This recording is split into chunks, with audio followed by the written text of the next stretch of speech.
Les Suisses, avec AMAG et Groupe Mutuel Assurance.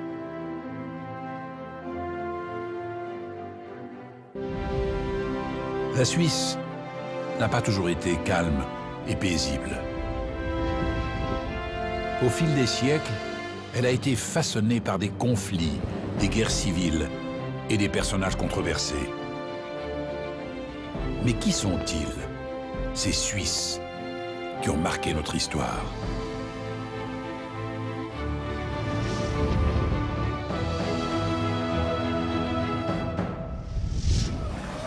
Les politiciens libéraux n'ont qu'un mépris total du peuple. Leur portefeuille, ils y pensent par contre.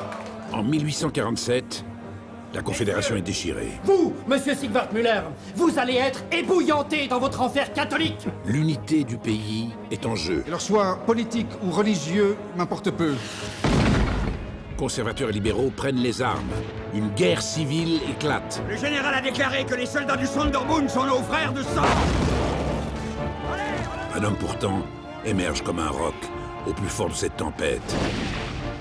Guillaume Henri Dufour.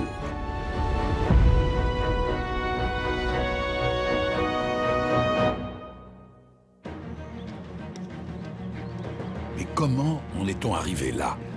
Les cantons libéraux réclament un État fédéral avec les mêmes lois pour tous. Les cantons conservateurs s'insurgent. Ils s'allient sous la bannière du Sonderbund. Or, ce type d'alliance séparée est illégal et les libéraux lèvent une armée. Nous sommes en novembre 1847. La guerre fait rage. C'est un quitte ou double pour le général Dufour. Ses troupes attendent ses ordres. Quel est le plan de Dufour? Parviendra-t-il à unifier le pays comme il le souhaite? Que sait-on du colonel Ziegler? Bloqués devant Gislikon, les troupes du Sonderbund se sont postées sur la colline. Ziegler demande à battre en retraite. Refusé. Qu'il garde sa position. L'artillerie ne possède plus de munitions. Sa situation est critique, à moins qu'il tire des obus explosifs.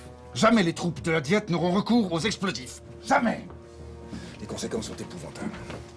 Sigmur continue d'avancer. Oui. Le colonel Ziegler doit garder sa position, impérativement. Allez.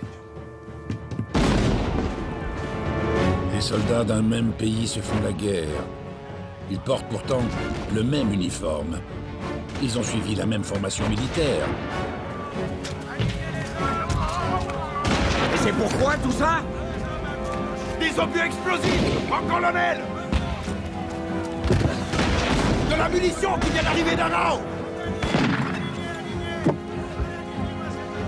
Emportez ça tout de suite! Allez loin! Envoyez ça à Arao! Mais on a bientôt plus de poulets! Le général a déclaré que les soldats du Sonderbund sont nos frères de sang! Enlevez-moi ça!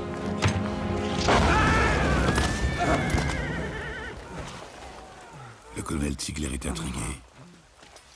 Ce général veut-il perdre la guerre? Dufour, chef des troupes fédérales, veut surtout éviter un bain de sang. Il interdit le recours aux obus explosifs.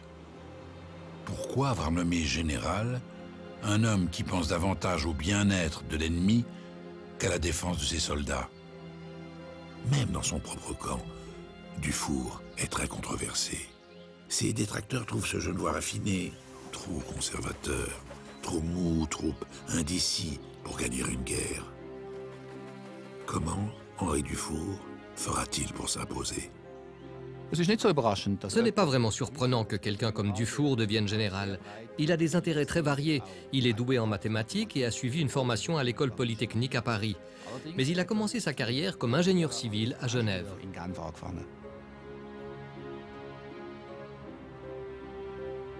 À peine Dufour devient-il ingénieur qu'il conçoit des projets audacieux pour sa ville natale, Genève.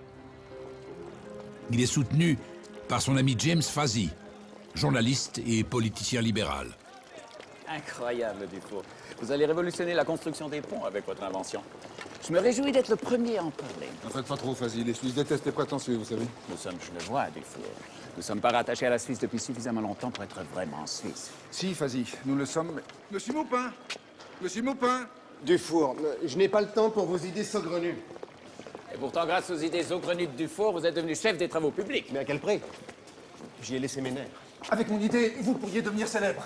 Mon père, le politicien visionnaire. On lui doit l'un des premiers ponts en fil de fer.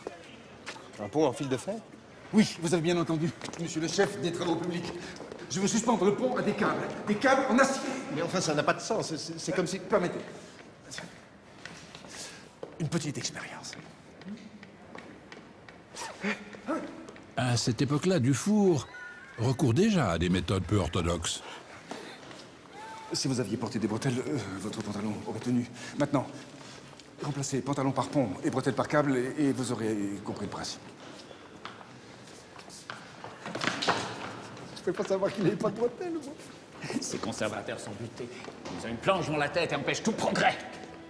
Dufour grandit à Genève, qui est une ville française. Il fréquente des écoles françaises, il va dans l'armée française.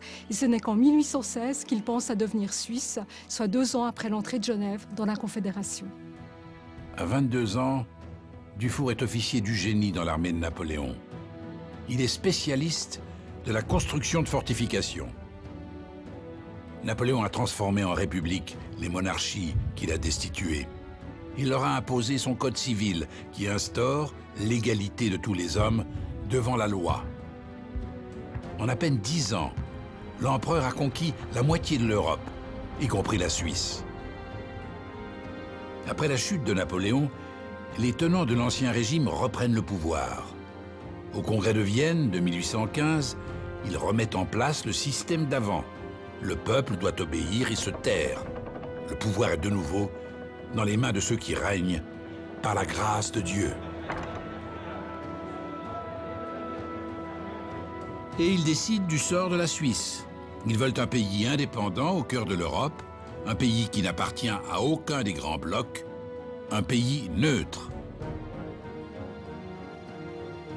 Neuchâtel, Valais, Genève entrent dans la Confédération. Les conservateurs et les ennemis du progrès prennent le pouvoir dans la plupart des cantons suisses. Ce qui va contrarier les projets de Dufour. Regardez ce que notre fameux gouvernement a encore fait. Mon cher journal, nous sommes en République, nous sommes libres, mais nous n'avons pas le droit d'écrire que 90% des hommes ne peuvent pas voter. Oh, je ne vous avais pas vu, madame. Madame Dufour. Monsieur Fazy. Je vous présente mes plus plates excuses. Mais mon combat pour le droit de vote universel m'aveugle à tel point que je ne sais plus me réjouir des beautés de ce monde. Mais mon cher Fazy, est-ce vraiment inadmissible que seuls les riches puissent voter? Qu'en penses-tu, Henri?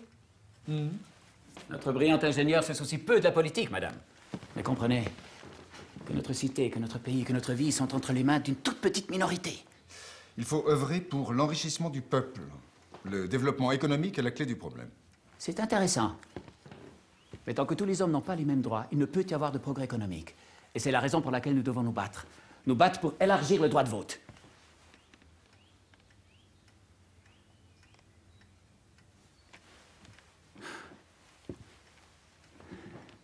Vous aussi, Dufour. Nous devons nous battre côte à côte.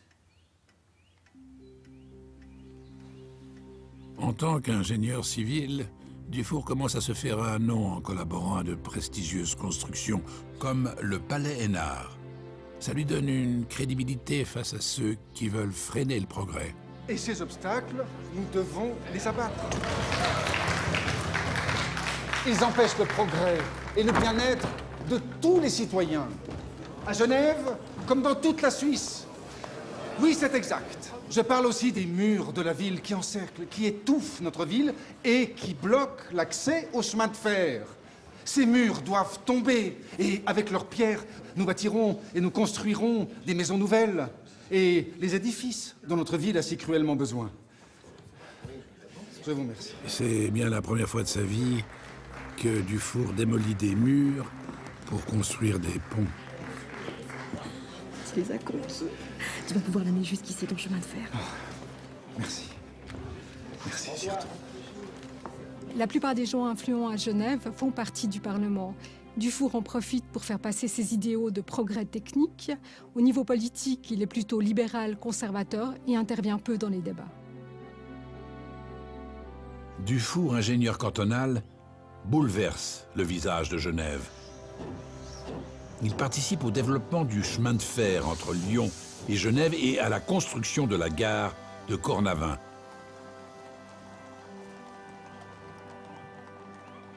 Le pont suspendu de Saint-Antoine est le premier du genre dans toute l'Europe. Il devient une véritable curiosité connue loin à la ronde. Dufour a l'idée géniale de mettre cul par-dessus tête. Le principe même du pont suspendu. Les câbles passent par-dessous.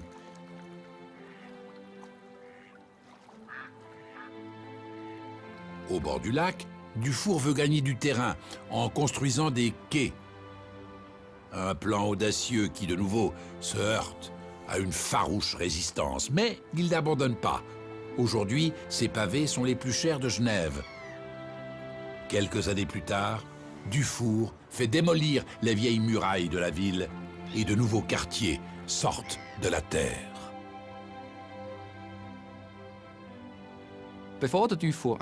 Avant de devenir ingénieur, Dufour avait déjà été officier, mais dans l'armée française sous Napoléon, à l'époque où Genève faisait partie de la France.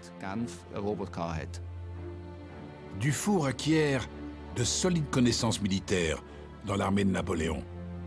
En 1819, il participe à la fondation de la première école militaire fédérale à Thun. Il y est instructeur et plus tard directeur. Il veut unifier l'armée, alors composée de troupes cantonales. Il fait porter aux soldats le même uniforme et les fait défiler sous un seul drapeau, symbole de l'unité à laquelle tend le pays.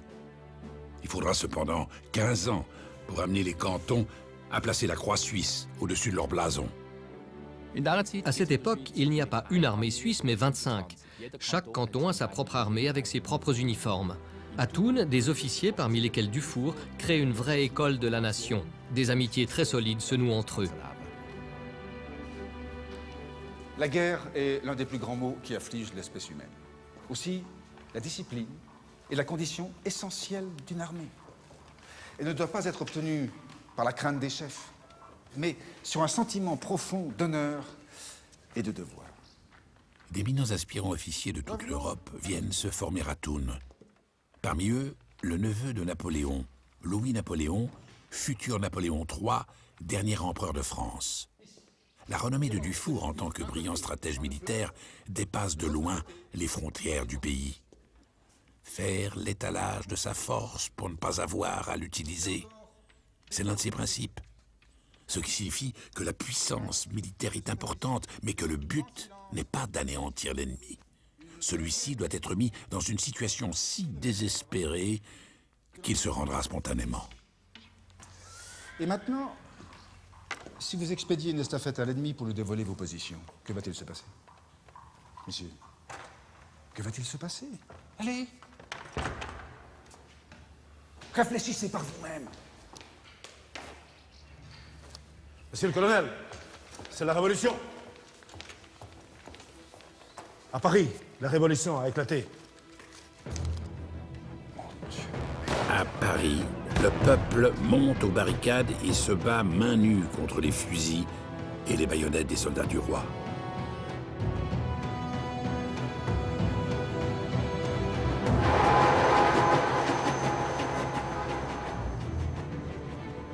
Le brasier révolutionnaire s'étend jusqu'en Suisse. Il gagne d'abord le Tessin. En une année, les 11 cantons les plus peuplés adoptent une nouvelle constitution libérale. Progressivement, les anciens maîtres s'effacent. Le suffrage universel est introduit. Les changements se produisent au niveau cantonal. Les paysans obtiennent les mêmes droits que les habitants des villes. Les libertés, comme celle de la presse, se répandent et on investit beaucoup dans l'éducation, l'école obligatoire et les universités. À Genève également, le peuple exige plus de droits. Les radicaux se battent dans la rue pour instaurer la démocratie. James Fazzy est à leur tête. Nous devons nous battre côte à côte. Le gouvernement conservateur de la ville confie précisément à Dufour la mission d'écraser la révolte populaire par les armes. Que doit-il faire? Par expérience, il sait ce que signifie la violence. Mais peut-il refuser ce commandement et livrer la ville à l'anarchie? Genève connaît de grosses turbulences politiques qui créent une immense frayeur dans les élites. Et Dufour va même jusqu'à pleurer. Où est Fazi? Il devrait être parmi nous. Allez au diable avec votre Fazi. Il veut négocier avec nous. Négocier? Quand on leur donne le petit doigt, ces révolutionnaires, ils vous prennent toute la main et vous entraînent jusqu'à la guillotine. Je m'en porte garant. De quel côté êtes-vous donc?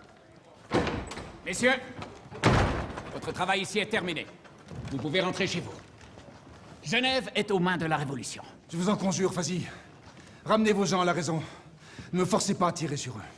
Vous me mettez le pistolet sur la tempe. Je veux seulement éviter un bain de sang. L'unité nationale nous est chère à l'un comme à l'autre. S'il n'y a pas de révolution à Genève, il n'y aura jamais une Suisse libérale. Nous ne céderons qu'à la force. La voici.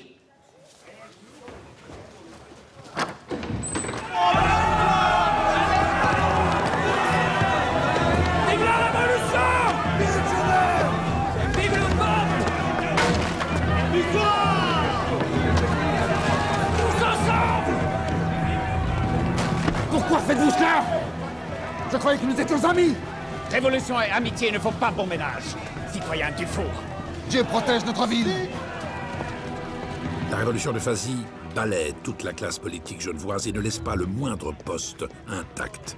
La rue est aux mains des révolutionnaires. Hey! C'est du fou! Les gars, c'est du fou! Tu es une traître! Oh! De traître! Messieurs, s'il vous plaît. Oh. Ah,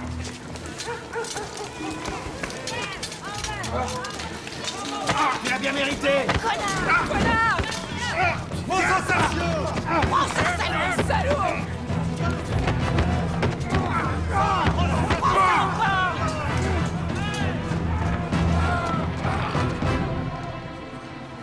Tu saignes. Attends, il faut dire ça. Ça te fait horriblement mal. Tu ne penses pas qu'un médecin... Mais non, absurde. Que s'est-il passé, père? Qui t'a fait ça? Ce qui fait vraiment mal, c'est la déception, tu vois. Mais Il a fait son coup d'état? Vas-y. Et c'est lui qui t'a fait ça? Mais oui, il attise la haine des gens. N'ayez pas peur, les enfants. Pacte. N'ayez pas peur, les enfants. Tout va bien, c'est rien. C'est rien, c'est rien.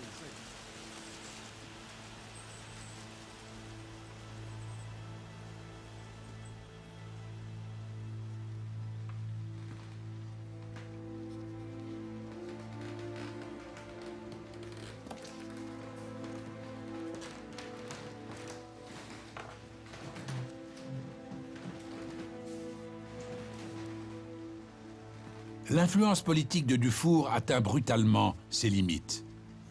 Il s'éclipse et retourne au projet qu'il mène depuis quelques années. Élaborer la première carte précise de la Suisse, ce qui n'a jamais été fait jusqu'alors. Il se bat sans faiblir pour ce projet. Il convainc les cantons en leur disant que cette carte sera aussi d'une grande utilité militaire. Cette œuvre titanesque deviendra plus tard célèbre et exemplaire dans toute l'Europe. Même selon les critères actuels, cette carte est un chef-d'œuvre. La carte nationale Dufour.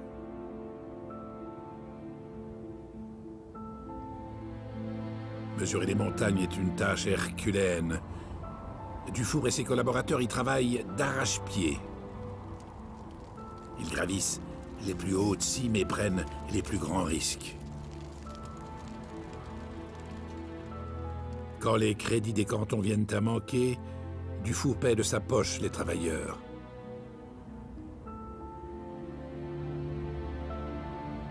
En son honneur, le plus haut sommet de Suisse est baptisé Pointe Dufour.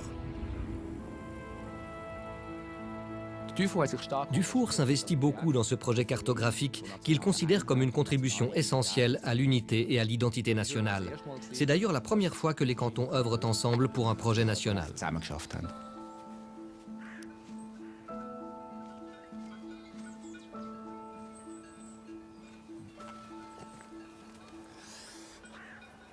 152.3 »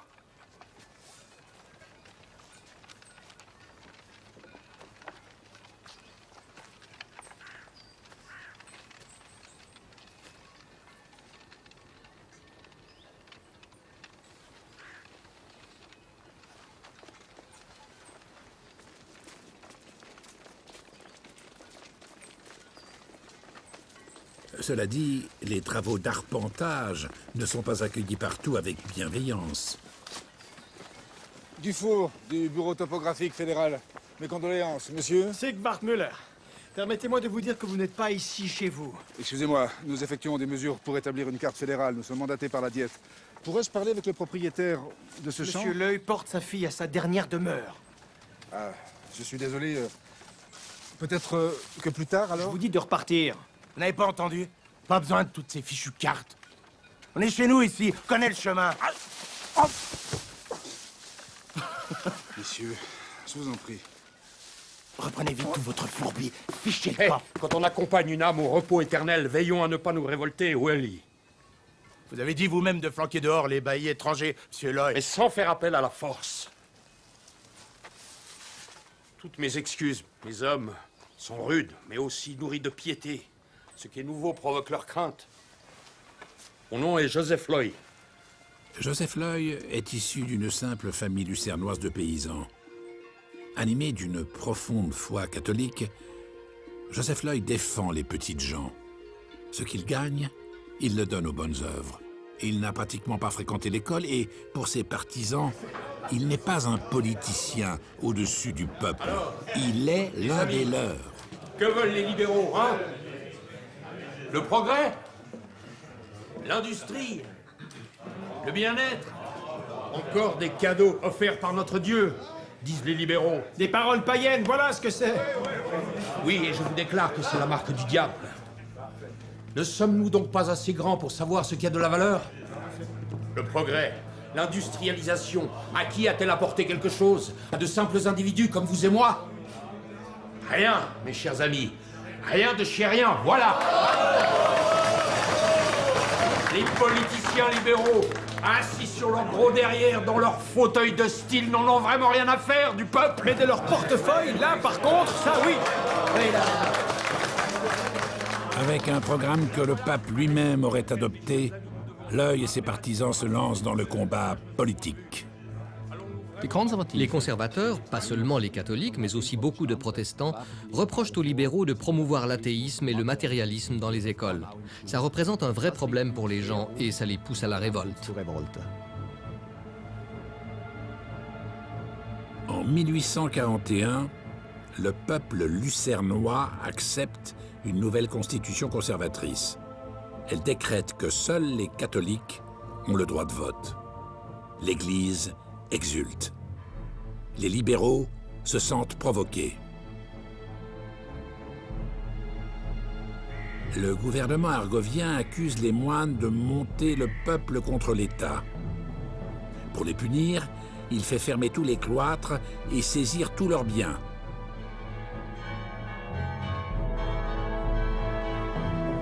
Les moines sont chassés.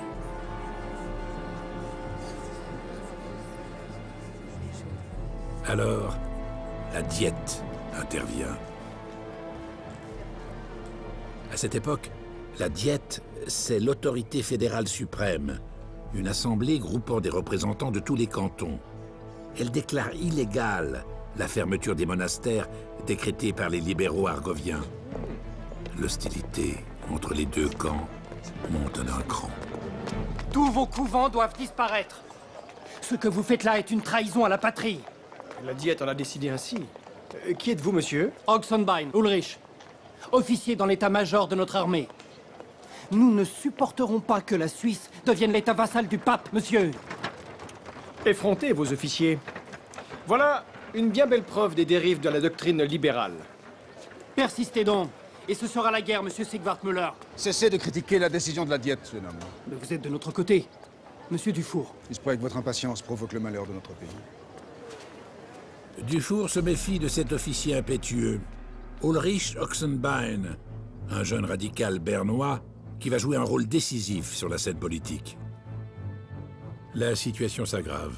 Les catholiques lucernois en rajoutent et font justement appel à l'ordre des jésuites, fidèles au pape, pour enseigner dans leurs écoles. Ce qui, évidemment, enrage les cantons libéraux.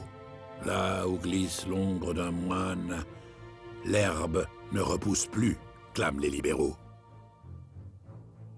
L'ordre des jésuites est comme une mèche. Elle fera exploser notre pays si on l'allume.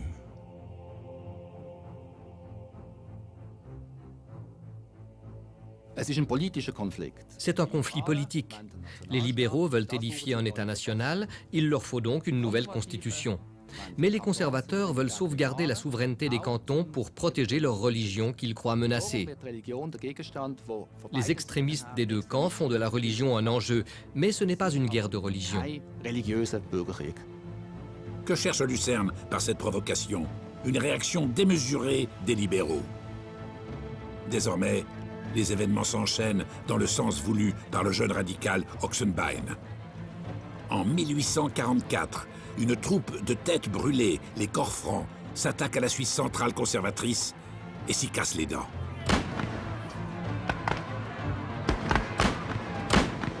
Trois mois plus tard, Oxenbein organise personnellement un deuxième raid. À la tête de 3500 hommes, il marche sur Lucerne. Cette deuxième expédition finit, elle aussi, par une défaite sanglante. 120 hommes y perdent la vie. Mais Oxenbein réussit à s'enfuir.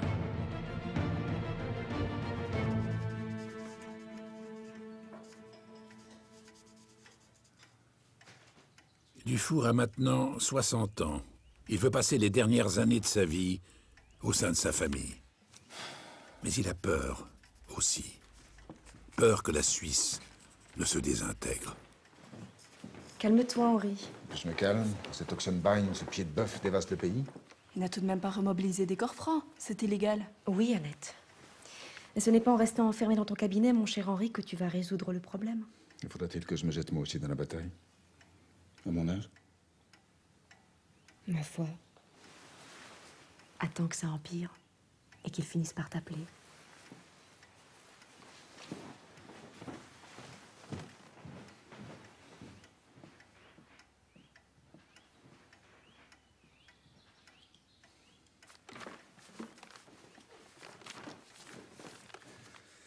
Les inquiétudes de Dufour sont légitimes. C'est dans ce climat très tendu qu'un homme s'introduit de nuit dans la ferme de l'Œil. Joseph l'Œil meurt sur le coup d'une balle tirée en plein cœur. Mais ce n'est pas seulement lui qui est là-bas, c'est toute la Suisse. Le meurtrier est un pauvre paysan catholique. Pour son acte, il espère une récompense des libéraux. On le pend, même si, involontairement, il a rendu service à la cause conservatrice. Et maintenant, ils ont leur martyr. Qui leur donne le droit de commettre n'importe quelle atrocité. Ces messieurs ne pensent qu'à leur gros portefeuille, c'est certain. Constantin Siegwart-Müller succède à Joseph l'Œil. Il fait venir à Russwil, au restaurant Rösli, les dirigeants des cantons conservateurs. C'est dans le plus grand secret que se tient cette réunion. Et ils ne reculeront devant rien, que ce soit le meurtre ou l'assassinat. Et si on permet aux libéraux de continuer d'agir, ils seront demain dans le canton de Schwyz, à Uri, Unterwald, Zug, en Valais et à Fribourg. Qu'allons-nous pouvoir opposer à cela? Seule une union catholique protégeant les nôtres pourra éviter cette situation, en sachant bien que dès à présent, la Confédération est coupée en deux. Messieurs, écoutez, messieurs, je vous demande le secret le plus absolu. Il ne faut surtout pas qu'on l'apprenne. Cela nous permettra de gagner du temps. Du temps pourquoi? Eh bien, disons que... on n'est pas tout seul. Ces amis puissants sont les ennemis jurés des libéraux. Il s'agit des monarques catholiques, de France et d'Autriche. L'objectif de Siegwart-Müller est clair. Il a besoin de leur appui militaire en prévision de la guerre civile qu'il cherche à provoquer. Pourtant, le Sonderbund, cette alliance séparée, ne reste pas longtemps secrète. 6 mois plus tard, toute la Suisse est au courant. Aux yeux des radicaux, c'est un scandale. Le conflit national est en passe de se transformer en conspiration internationale. L'heure d'Ulrich Oxenbein a sonné. Le meneur des expéditions illégales est entre-temps devenu président de la Diète. Silence, messieurs! Le Sonderbund, Voilà un danger mortel pour la Confédération. Autrement dit, ce complot doit être éliminé. Si nécessaire, par la force. Et vous, monsieur Sigvard Müller, c'est dans votre propre enfer catholique que vous irez mijoter. Sans faute de respect, monsieur le président, notre accord de protection n'enfreint aucunement le pacte fédéral. Toutes vos actions malignes ne serviront à rien. Cette même assemblée va, aujourd'hui encore, décréter la dissolution du Sonderbund. N'oubliez pas, monsieur le président, que par le passé, vous vous êtes bien fourvoyé à Lucerne. Votre nid de jésuites, on va... Pour la majorité libérale de la Diète, c'est une trahison à la patrie. C'est la guerre. Les libéraux tentent désespérément d'éviter la catastrophe par la voie diplomatique.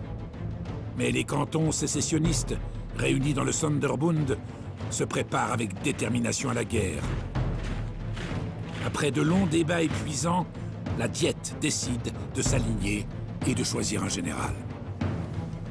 Oui. Ils veulent comme général.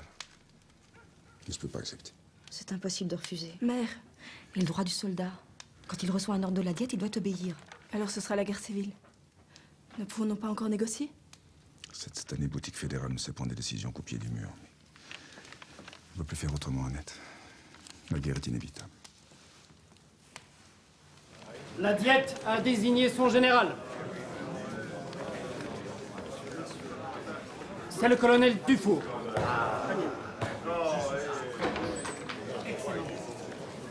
Le moment est solennel. Dufour vient à contre-cœur, car il sent qu'il n'a pas été choisi pour de bonnes raisons. Avant que je prête serment, j'aimerais savoir ce qu'on attend de moi. Il s'agit de prendre le commandement de toutes les troupes de la Diète, ce qui signifie diriger un contingent de 50 000 hommes. Et engager les commandants proposés par les cantons? Je n'accepterai ce mandat que si je puis choisir moi-même mes officiers. Leur choix religieux ou politique m'importe peu. Seul compte pour moi leur capacité militaire. Mais mon général... Général, non. Si le Conseil de guerre doit m'imposer ses choix stratégiques, non. Dans ces conditions, je ne suis pas votre général. Par ailleurs, en tant que patriote,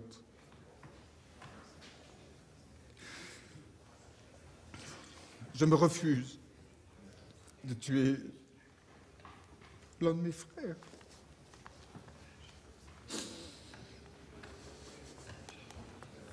S'il fait tellement de difficultés, il n'y a qu'à en élire un autre, non? Je ne vous le fais pas dire. Vous l'avez dit, c'est sûr. Eh bien, la candidature de Dufour est enterrée. Ce qu'il faut aujourd'hui pour notre patrie, c'est un officier déterminé.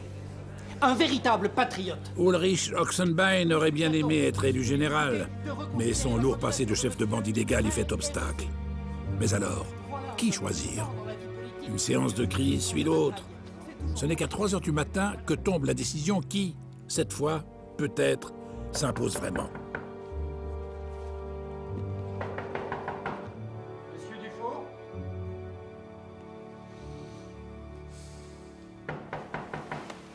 Monsieur Dufour?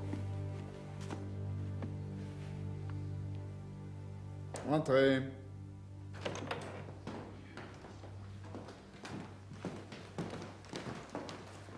Nous avons délibéré pendant toute la nuit. La Diète accepte vos exigences sans condition.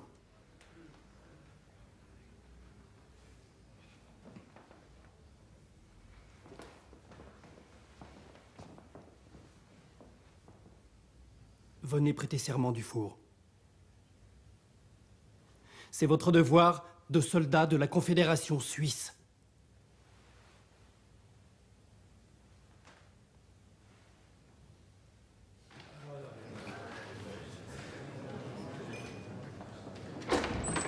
Messieurs,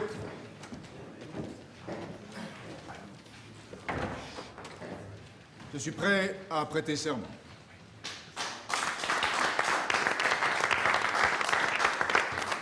Mais j'ai une dernière condition. que vous me laissiez maintenir l'ordre et la discipline dans les troupes fédérales à ma façon. Je mettrai tout en œuvre pour adoucir les maux inhérents à la guerre. Car je sais que je mène une guerre contre mes propres compatriotes. J'aurai donc à cœur de ne pas laisser de graves cicatrices à mon pays. Moi, Guillaume Henri Dufour. Dufour prend ce commandement à un moment où d'autres généraux auraient capitulé depuis longtemps. L'armée des conservateurs compte déjà plus de 80 000 soldats. Avec le soutien de l'étranger, elle pourrait aussi bien en rassembler plus du double. Le 4 novembre 1847, les troupes du Sonderbund franchissent le Gotthard sous le commandement du général protestant Johann Ulrich von Salis-Soliow. Il veut ouvrir la voie aux forces autrichiennes stationnées en Lombardie. La guerre civile fait ses premières victimes. Dufour est coupé de ses troupes tessinoises. Les victoires initiales du Sonderbund inquiètent, mais Dufour garde son sang-froid. Je vous demande de servir notre pays au prix de votre sang. Vous supporterez patiemment la faim et le froid. Ce que notre pays vous réclame, c'est que vous fassiez des victimes. Mais je place sous votre protection les enfants, les femmes, les vieillards et les serviteurs de l'Église. Celui qui porte la main sur des êtres sans défense se déshonore et trahit son drapeau. Il sera donc sévèrement châtié. Un général qui donne l'ordre à ses soldats d'épargner l'ennemi, c'est plutôt rare. Les trajets que Dufour doit effectuer d'un quartier général à l'autre sont pénibles. Dans sa calèche, il travaille jour et nuit, sans relâche. Dufour considère qu'il est particulièrement important que dans son armée, protestants et catholiques, radicaux et libéraux combattent ensemble pour la même cause.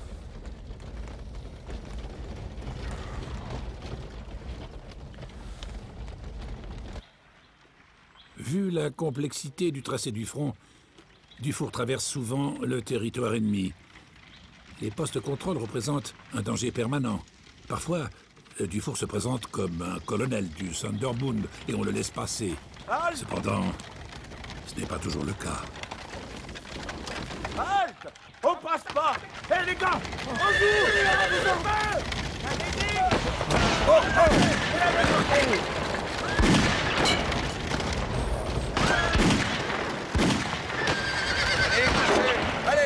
Allez! Je vais d'abord m'attaquer à Fribourg. Son raisonnement est le suivant. Le Sonderbund comprend 7 cantons. L'un d'eux, Fribourg, se trouve à l'écart des 6 autres. C'est donc le maillon faible de la chaîne. Fribourg est convaincu que nous arriverons par Berne. Je fais donc entrer une troupe de ce côté-ci pour faire diversion pendant ce temps. Et dans un silence absolu, je place le plus gros des troupes ici et ici, sous leur tour de protection. Mais, jusqu'à ce que je donne moi-même l'ordre d'attaquer, je ne veux pas entendre un seul coup de feu ou je vous traînerai personnellement devant une cour martiale. Est-ce clair? Messieurs. Le lendemain, les troupes fédérales prennent position.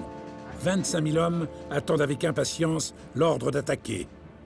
Fribourg dispose de 3 tours de défense et de 15 000 soldats prêts à riposter. Les troupes de Dufour attendent en vain. Le général écrit une lettre au commandant de Fribourg. Messieurs, les troupes fédérales sont concentrées sous vos murs.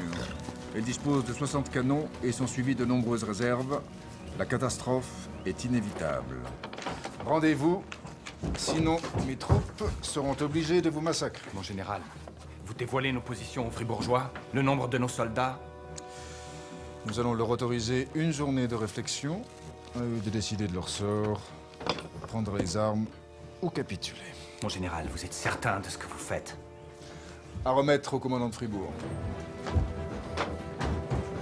Hop, hop, allez! En réponse à cette lettre, Fribourg demande un jour supplémentaire de réflexion. Merci, Dufour le lui accorde. Mais c'est de la folie, mon général. Vous êtes tout proche de la victoire et vous leur prolongez encore l'armistice d'une journée. Pourquoi? Pour que Fribourg puisse déplacer ses troupes? Allons-y, attaquons. Ils sont encerclés, ils devraient se rendre. Merci, colonel.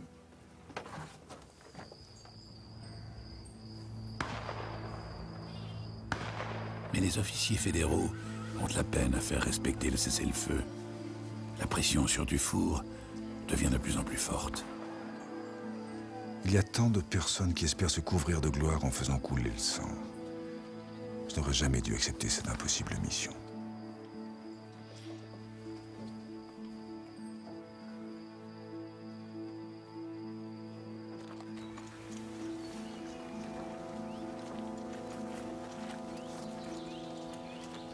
Qu'est-ce qu'on attend? Le délai est écoulé. C'est la fin de l'armistice. Donnez enfin l'ordre d'attaquer, mon général. Encore une minute.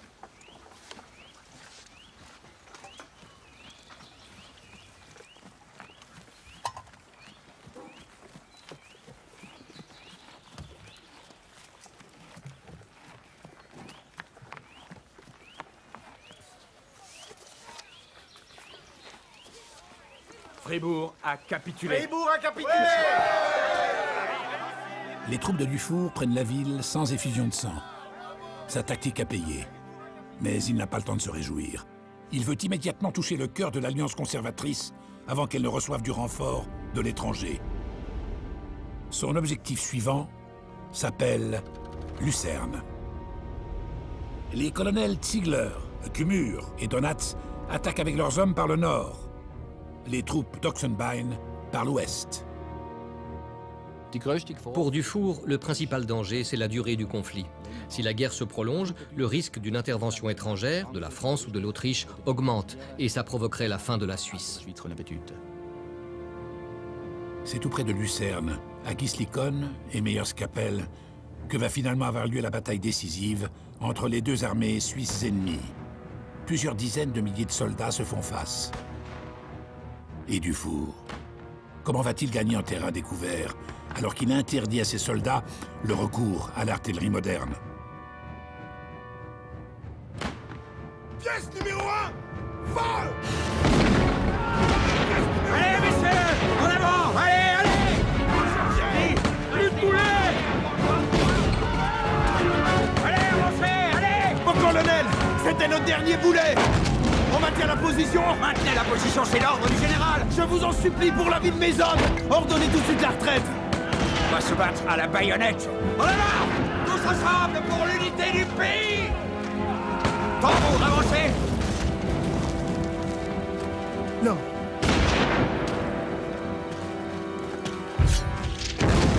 En avant! Tambour, jouez plus fort!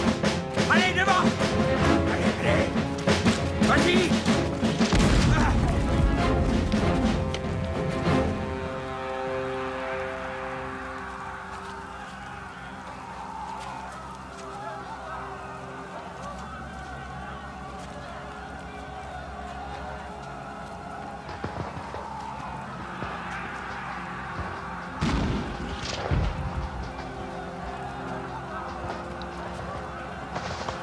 C'est du mur! Les troupes de Gmur sont arrivées! Le colonel Gmur et ses troupes, hurrah! L'ennemi est encerclé! À l'attaque! À l'attaque! En avant!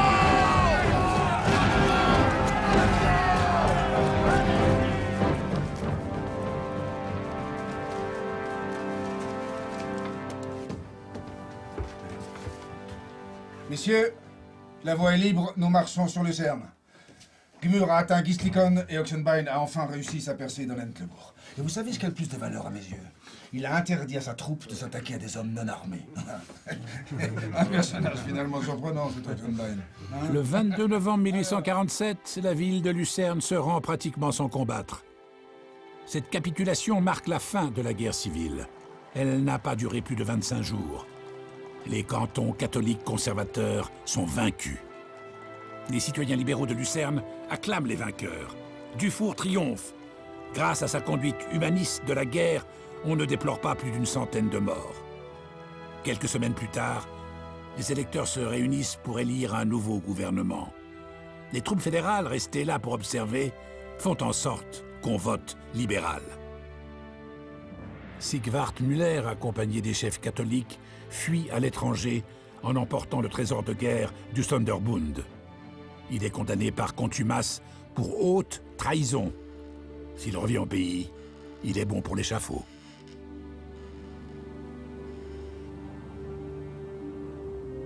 Après la défaite de Lucerne, les autres cantons du Sonderbund décident à leur tour de déposer les armes.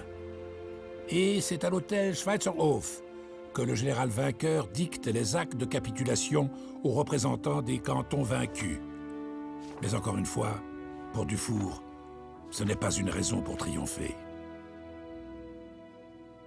Dans une guerre civile, il y a toujours deux grands malheurs. Le premier, c'est d'être vaincu. Le deuxième, c'est d'être vainqueur.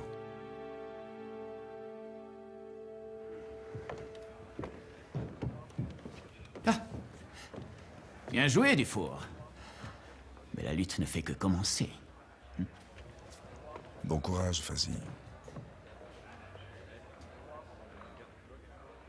Dans l'ivresse de la victoire, les libéraux oublient leur querelle. Tous félicitent l'homme de la situation.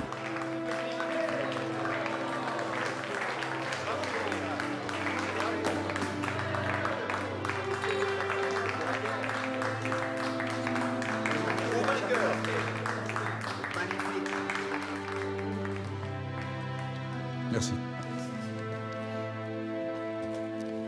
Et dire que j'ai pensé que votre candidature était mauvaise. Ça a sans doute été la plus grosse erreur de ma vie. Ah, qu'importe. Votre retenue de Lentlebuch a prouvé que vous êtes un grand homme d'État, mon cher Oxenbein. Acceptez ma main. Du jour au lendemain, Dufour devient un héros. Pas seulement en Suisse, mais dans toute l'Europe. Toutes sortes d'images et de statuettes de Dufour apparaissent bientôt dans de nombreux bistrots du pays.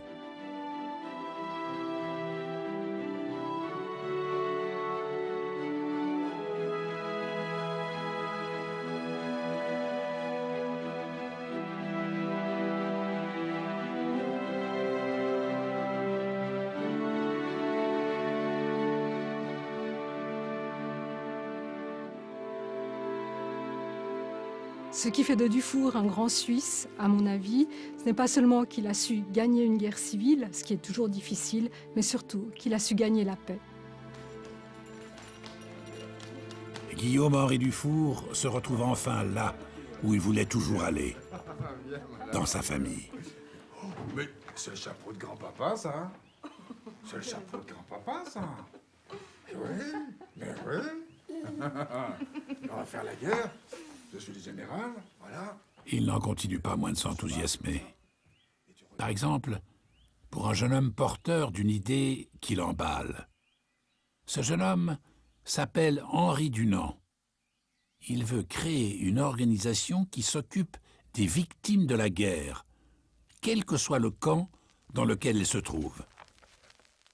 Avec Dufour, Henri Dunant fonde la Croix-Rouge suisse.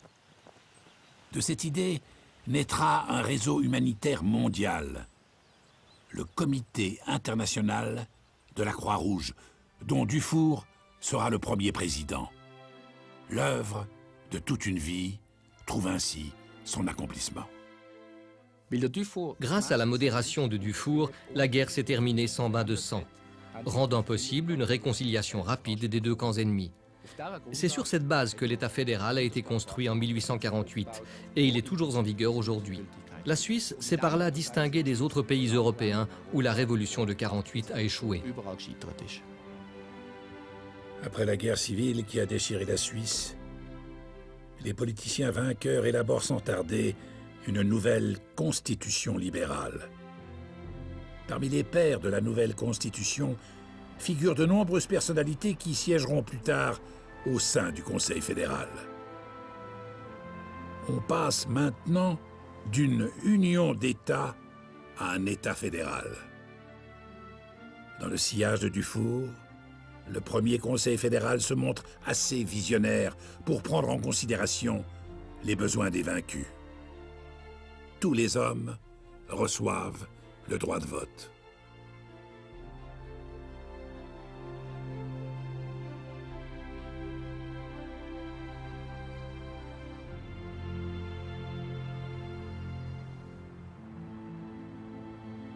Le pays est politiquement uni grâce à Dufour et à sa stratégie prudente. Il a gagné la dernière guerre civile sur le sol suisse en évitant d'humilier les vaincus. C'est l'homme du juste milieu. Adolescent et mauvais élève, Dufour passait son temps le crayon à la main. Technicien génial, ingénieur inventif, cartographe, chaud partisan du chemin de fer, c'est un bâtisseur de ponts entre les rives lémaniques, mais aussi entre les Suisses. Un vrai promoteur de la Suisse nouvelle. Mais de nouveaux nuages s'amassent sur le pays. Le progrès économique constitue le défi suivant. Là aussi, il y aura des vainqueurs et des perdants. La Suisse sera-t-elle à la hauteur des épreuves de l'avenir ?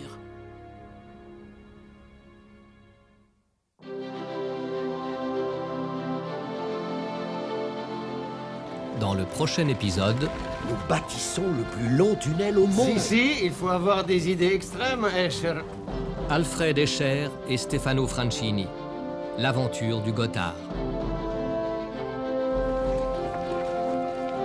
25 millions de pertes. Ou le projet le plus important depuis le canal de Suez. Le Gothard va coûter presque le double. Si nous ne faisons rien maintenant, nous perdons la foi en l'avenir.